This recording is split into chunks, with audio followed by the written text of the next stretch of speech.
All right. So looking at this reading just from where I am, and just from what I'm grasping, there's a lot of progress being made. Okay, but one of those things is definitely being more comfortable in yourself, taking a lot more responsibility, and no longer allowing the external energies to be the the reason for a lot of your shortcomings. Okay, um, I feel like for a lot of you guys have a lot to. You guys have obviously thought on something for quite some time, and I think it was something that definitely needed patience with. Um, but one of the things I find is interesting about this reading is that this is about knowing your stances on things, knowing your tribe, knowing, being aware of your commitments and your own responsibilities, and no longer allowing the external to take that power away from you, but to ultimately take full responsibility and put that power back into what you want to enrich in your life with. That's freaking powerful, Sag. Okay? That's freaking powerful. Now, looking at the past energy, you guys have the hangman, and the hangman does indicate there being, some standstills, right? Some things that are not moving, no progression of any sort. But this was mostly because there was some perspective that's come in to shed light on to shed light on your life, right? Because usually when the hangman comes up, it's usually about changing or seeing something from a different angle, seeing things from a different perspective, you know, however you kind of been living your life is it's not creating anything different. It's not making any progress in any direction in any way, because that perspective is no longer needed or no longer in use. It was time to surrender a certain ideology or some sort of moral code or whatever perspective even. It was time to shift that, or to surrender that old perspective and to embrace embrace a new one, to embrace or to see something differently, to be even introduced to a new way of communicating or thinking and in living. Right now, what's brought you guys to it's brought well what you guys have in the present is actually the Two of Cups, and I think that's pretty cool, considering that you know you have somebody that's very similar around you that will help you to not only to digest what you've just dissected, but also to practice, if that makes sense. Um, I don't think that this is necessarily someone that's like someone that you use or something like that. I'm not trying to say that you use this person or anything like that. But what I am saying though is that the Two of Cups to me, indicates that there is somebody that's in your life at this moment that's not only just the perfect partner, the perfect connection with this person, but also someone that mirrors you, someone that that you connect with and on the same wavelength, or someone that's very similar to you, or this person reflects to you a part of you, a certain version of you that you would like, or someone that you desire to be. Now, what's interesting is that it goes on to the future to be the Five of Cups, which is then you go so straight to loss. And that's interesting to me, because it's like you have a good thing here, nothing's necessarily wrong, but the future is foreseen here as a loss, and where you're coming from is where you guys are connecting as individuals. Oh, yikes. Now, I'm going to go ahead and actually pull on the Five of Cups, because I kind of have an idea of what that means, and that idea, okay, with the Fortune just came out, and that idea has to do with the fact that there may be some old ways or old interactions that you may end up having to leave behind or lose. The way you guys used to interact may change. There's a lot of things that the Five of Cups can talk about other than just loss, but especially our missed opportunities here. But the relationship still remains, because the focus of what was lost didn't necessarily keep you from being able to reach success, if that makes sense. It doesn't keep you from meeting success here. So, considering that the Wheel of Fortune is coming up, it's almost like this is another opportunity. This is a second time around, right? Like, even though you've lost something, you still have an opportunity that's come back up to either try again or to do something differently. Or perhaps this is an opportunity to react differently to a loss or some sort, or just react differently to something that you can no longer have. The underlying energy shows the Eight of Wands, and that talks about progress being made. It talks about movement, things moving very fast.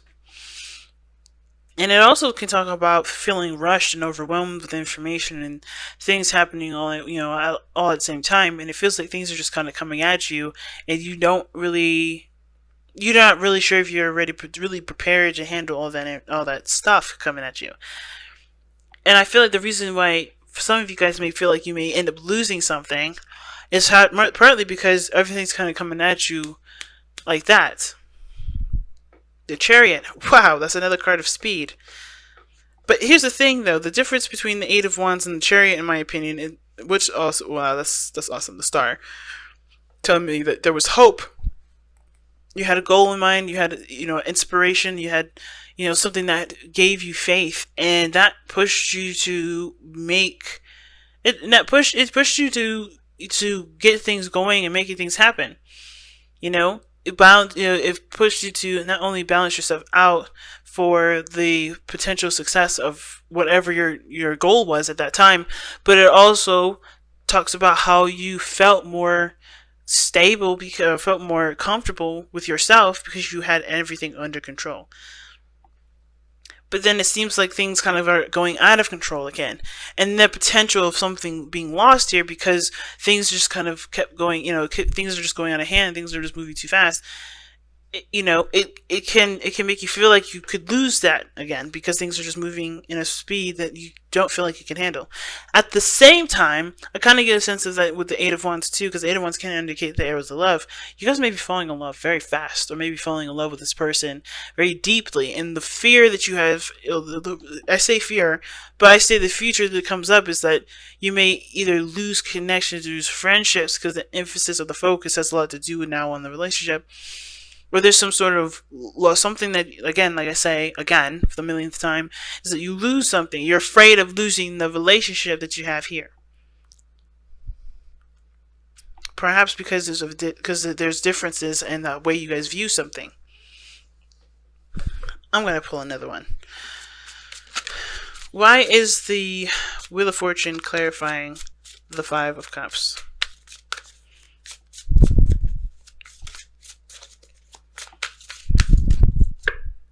The Chariot. Wow. You have an opportunity to be successful, but the focus and the emphasis will be on something that is no longer there. The way that you used to be, or the way you used to think, may be the thing that you're looking at here, the emphasis that is being considered at this moment. So, of course, even though the relationship is there, even though there's something to still work on, and the attention doesn't have to be directed to what you may not have, what you had to kind of adjust your mindset to, like the Hangman suggests. There's still a relationship there. There's still something to work on. There's still, option 2 and 3, or option 1 and 2. Maybe you've taken option 3 and that didn't really work out, but you still have other things that you can work on.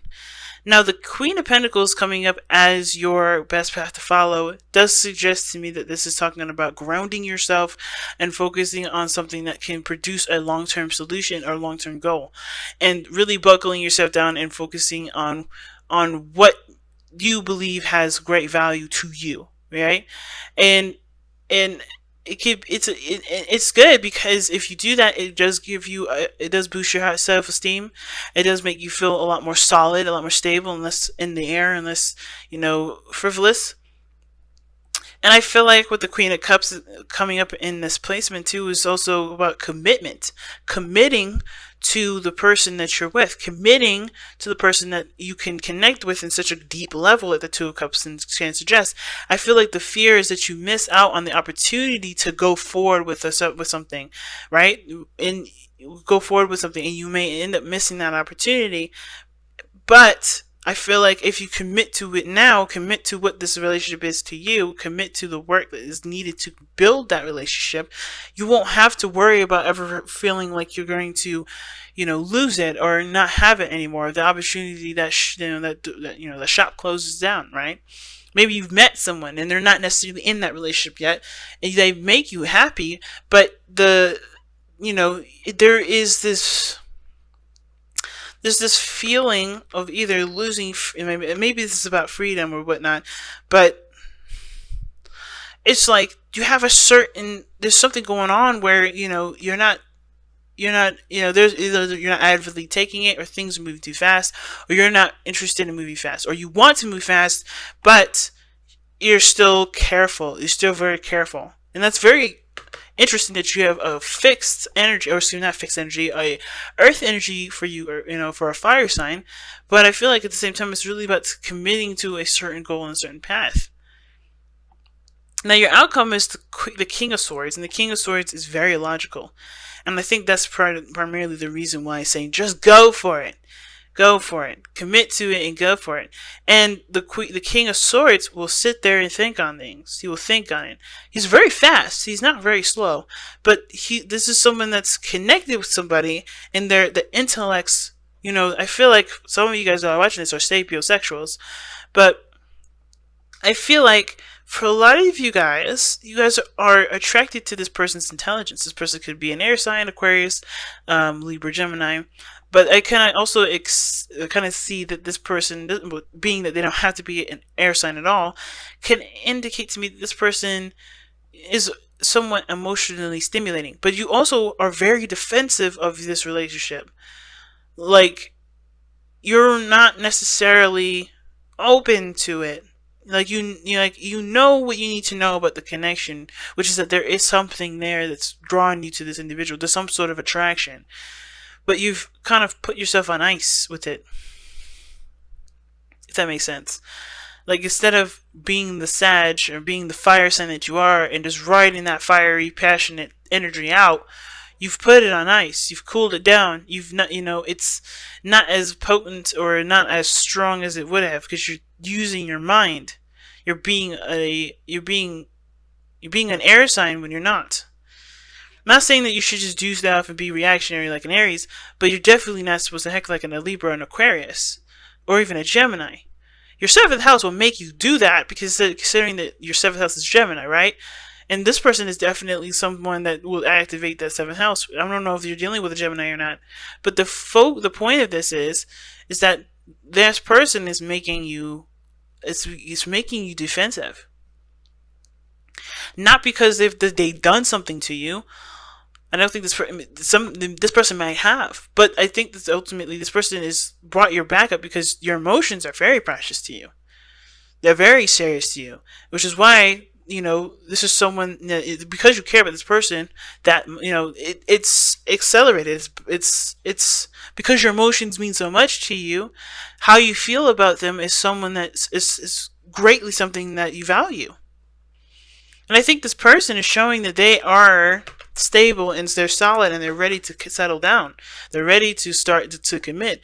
And the only thing that they're looking for is for you to do the same. But right now, the King of Swords is telling me that either you guys are really defensive or this other person's super defensive. Right?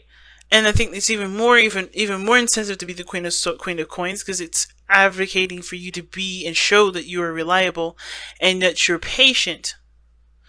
That you're going to continue to build the trust with the person, to build the relationship, despite this person's efforts to show that they're no one to mess with and they're not interested in someone to play games. And I think the biggest thing to show them that is to be committed and be consistent in the saying and the showing of your willingness to commit to them, and willingness to settle with them, and stabilize with them. Now, your hopes and fears is the 8 of Coins, and I feel like a lot of you guys do hope to work things out with this person, especially if there has been some either disagreements or changes in thinking and behaving within the relationship. Because the 8 of Cups does talk about working on something, focusing on something, really putting your time and effort towards something. But I feel like with the Eight of Cups coming up like this, it kind of suggests that, that you do hope for there to be something to work out, because maybe there is some things that you may feel like, are not resolved between you and this person, or they do need working on. But but I feel like you just want to get to that point where you guys can work on it.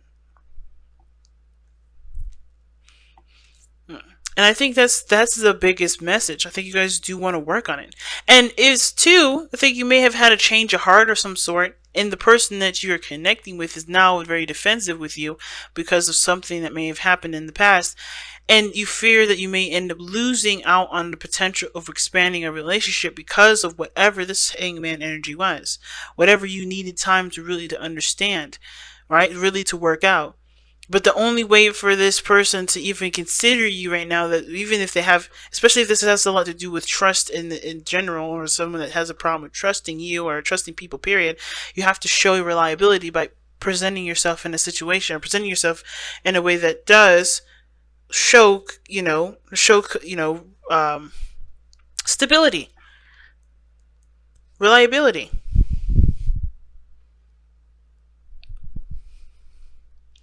So your outcome is showing the Four of Swords. And considering that the Four of Swords and the Five of Cups is like diagonal from each other, it does raise a little of an interesting flag to me.